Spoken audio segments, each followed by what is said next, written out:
రేపటితో ఎన్నికల ప్రచారం ముగియడంతో సాయంత్రం 5 గంటలకి ఎన్నికల ప్రచారం ముగుస్తుంది. ఈ నేపథ్యంలోనే ప్రధాన పార్టీల అభ్యర్థులు చాలా హోరావరిగా ప్రచారం కొనసాగిస్తున్నారు.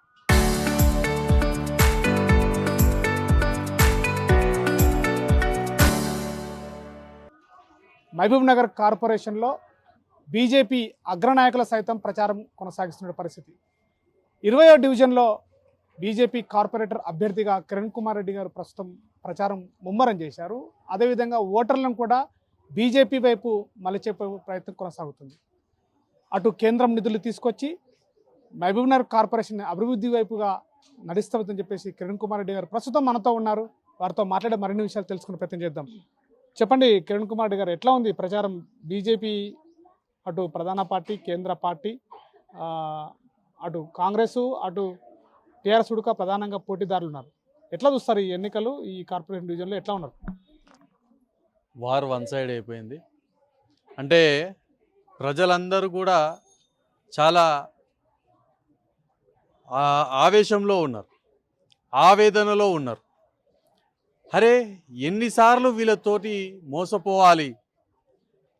కారు గుర్తుకేసినాం, మోసపోయినాం. ఈరోజు చేతు గుర్తుకేసినాం, మోసపోయినాం. ఖచ్చితంగా వాళ్ళకు కళ్ళకు కట్టేటట్టుగా మార్పు కనిపించాలంటే భారతీయ జనతా పార్టీకే ఓటేయాలని చెప్పేసి ప్రతి ఒక్కరు కూడా నిర్ణయించుకున్నారు. ఎక్కడికి వెళ్తే అక్కడ సాధారణంగా ఆహ్వానించడం, వాళ్ళందరూ కూడా ఖచ్చితంగా ఈసారి బీజేపీకే ఓటేస్తాం, ఎందుకంటే సెంట్రల్ నుంచి నిధులు వస్తున్నది, కార్పొరేషన్కి మున్సిపాలిటీలకు వస్తున్నది, అన్ని సెంట్రల్ నుంచే నరేంద్ర మోడీ గారి ప్రభుత్వమే వస్తుందని చెప్పేసి వాళ్ళే తిరిగి మాకు ఘంటాపదంగా చెప్తున్నటువంటి పరిస్థితి ఈరోజు ఉంది. ఉద్యోగులైతేనేంది, రిటైర్డ్ ఉద్యోగులైతేనేంది, వాళ్ళందరూ కూడా ప్రభుత్వం మీద మంచి కోపం మీద ఉన్నారు. అంటే ఈ ప్రభుత్వము ఇన్ని సేవలు ప్రజలకు చేసినప్పటికీ కూడా మమ్మల్ని గుర్తిస్తలేదనే ఆవేదనలో ఉన్నారు. నిరుద్యోగ సమస్య అయితే ఏంది, తులం బంగారం అయితే ఏంది, ఇచ్చిన హామీలన్నీ కూడా గంగల కొట్టుకుపోయినాయి. ముఖ్యంగా ఈ వార్డు లోపల నేను గమనించింది ఏంటంటే 20వ డివిజన్ లోపల మురికి కాలువలు, చెత్త కుప్పలు ఎక్కువగా ఉన్నాయి. దాదాపు చిన్న చిన్న నేరో రోడ్లు ఉన్నాయి. ఆ రోడ్లను కూడా విశాలంగా చేయాలి. ఈ అండర్ గ్రౌండ్ డ్రైనేజ్ కోసము కేంద్ర ప్రభుత్వం 600 కోట్లు ఈరోజు మన కార్పొరేషన్లో ఉన్నాయి. కాబట్టి ఖచ్చితంగా ఈ డ్రైనేజ్ సమస్య ఏదైతే ఉందో దాన్ని 100కు 100% దాన్ని ఖచ్చితంగా అభివృద్ధి చేయిస్తాం. దాని తర్వాత ఇక్కడ ఎవరిని అడిగినా చెప్తారు దొంగల బెడద ఉన్నందుకు ప్రతి పోల్కు సీసీ కెమెరా పెట్టి దాన్ని ప్రతి క్షణం అబ్జర్వ్ చేసేటట్టు, కంట్రోల్ రూమ్లో అబ్జర్వ్ చేసేటట్టు మేడం గారితో, ఎంపీ మేడం గారితో మాట్లాడి చర్యలు తీసుకునే ప్రయత్నం చేస్తాం.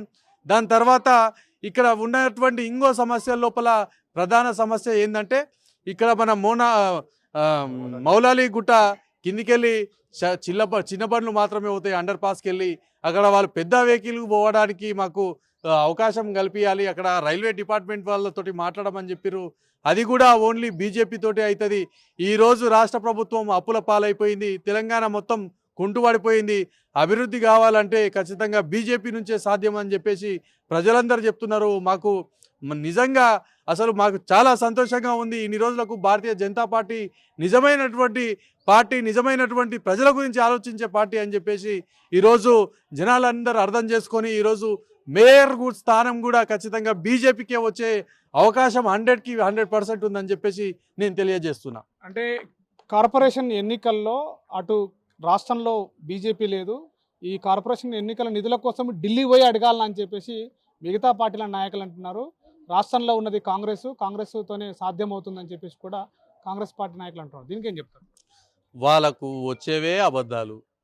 నోరు తెరిస్తే పొద్దున్న లేస్తే పొద్దుబుకేదాకా చెప్పేదే అబద్ధాలు. మరి ఇన్ని రోజులు ఇచ్చిన గ్యారంటీలు ఏమైనాయి? ఎక్కడ పోయినాయి నీ గ్యారంటీలు? నువ్వు చెప్పే ఒక్క మాటనన్న నిజం అని చెప్పి ప్రజలు నమ్మే పరిస్థితిలో ఉన్నారా? ఒకసారి చెప్పే నాయకులు ఒక్కసారి ఆలోచన చేసుకోండి. నరేంద్ర మోడీ గారు ఏదైతే ఇస్తామన్నారో అది ఖచ్చితంగా ఇస్తా ఉన్నారు. ఈరోజు అంగన్వాడీ స్కూళ్ళకి వెళ్ళి మొదలు పెడితే, కేంద్ర ప్రభుత్వం యొక్క నిధులు మొదలు పెడితే, కేంద్రం యొక్క ప్రభుత్వ ఉద్యోగులను అడగండి ఒకసారి, వాళ్ళ బెనిఫిట్స్ కానీ పెన్షన్స్ కానీ టైం టు టైం వస్తున్నాయా లేవా అని ప్రతి ఒక్కరికి తెలుసు. ఈరోజు కేంద్రం మోసం చేస్తుందా, రాష్ట్రం మోసం చేస్తుందా అని. వీళ్ళతోటి పైసలు లేవు. మొన్ననే చెప్పిండు రేవంత్ రెడ్డి గారు మొన్ననే చెప్పిర్రు. ఏమని చెప్పిర్రు?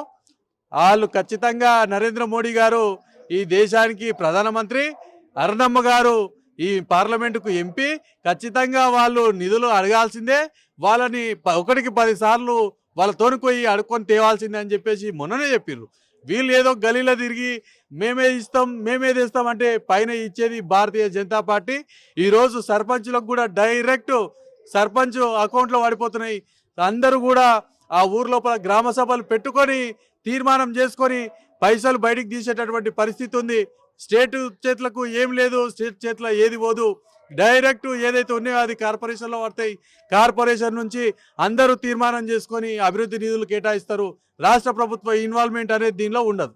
అంటే స్థానిక కార్పొరేషన్ ఎన్నికల్లో బీజేపీ బలహీనంగా ఉన్నటువంటి అభ్యర్థుల దగ్గర బీఆర్ఎస్ బలహీన దగ్గర బీజేపీకి అభ్యర్థులు ఓటర్లు సపోర్ట్ చేస్తున్నారు. ఆ పార్టీకి సంబంధించిన వాళ్ళు కూడా సపోర్ట్ చేస్తున్నారు. అట్లా మీకు ఈ వార్డులో మీకు బీఆర్ఎస్లో సపోర్ట్ చేస్తున్నారా? ఎప్పుడు కూడా ఎవరి పార్టీ వాళ్ళది, ఎవరితో సంబంధాలు లేవు, ఎవరి పోరు వాళ్ళది, ఎవరికి వాళ్ళు ఉన్నారు. అట్లా వాళ్ళు చేస్తున్నారు అంటే ఇట్లాంటివి అన్నీ చెప్తున్నారు కదా. మొదటి నుంచి వాళ్ళకి అలవాటు ఏదో ఒకటి ఎవరో ఒకరి మీద నెట్టేయడం, అబద్ధాలు ఆడడం. వాళ్ళు ఎట్లయితే డబ్బాల ఓట్లు పడాలంటే ఎన్ని అబద్ధాలైనా సరే వాళ్ళు ఆడతారు. అసలు కాంగ్రెస్ అంటేనే భస్మాసుర హస్తం. అది ఎవరి నెత్తి మీద చేతి పెడితే ప్రజలు పాపం వాళ్ళ చేతితోటి ఓటేసినందుకు వాళ్ళ నెత్తుల మీదనే చేతులు పెడుతున్నారు కాబట్టి వాళ్ళని నమ్మారు. ప్రజలందరికీ కూడా అర్థమైపోయింది. ఈసారి ఖచ్చితంగా మేయర్ బీజేపీ పాలమూరు గడ్డ మీద కాషాయ జెండా ఎగరబోతుంది. సో ఇది డివిజన్లో కిరణ్ కుమార్ రెడ్డి గారు చెప్తున్న పరిస్థితి. రాబోయే కేంద్రం నిధులు తీసుకొచ్చి కూడా ఈ డివిజన్ని అభివృద్ధి పరిచేందుకు ప్రయత్నం చేస్తాము. అదే కార్పొరేషన్ దాంట్లో కూడా బీజేపీ నుంచి కేంద్ర నిధులే అధిక శాతం వస్తాయి. కాంగ్రెస్ పార్టీ అభ్యర్థులకు కూడా కాంగ్రెస్ నాయకులు కూడా అన్ని అబద్ధాలతోటి 6 గ్యారెంటీలు అమలు చేయలేక ఈ యొక్క అబద్ధపు ప్రచారాలు చేస్తానని చెప్పేసి చెప్తున్నటువంటి పరిస్థితి. కెమెరా పర్సన్ నర్సింగ్తో శివాజీ, RTV, మహబూబ్ నగర్ జిల్లా. చరిత్ర సృష్టించినోడు ఇప్పుడు ఆ చరిత్రని తిరగరాయబోతున్నాడు. అబద్ధాల గోడల్ని బద్దలు కొట్టి నిజాలను రాగా మీ ముందుంచబోతున్నాడు.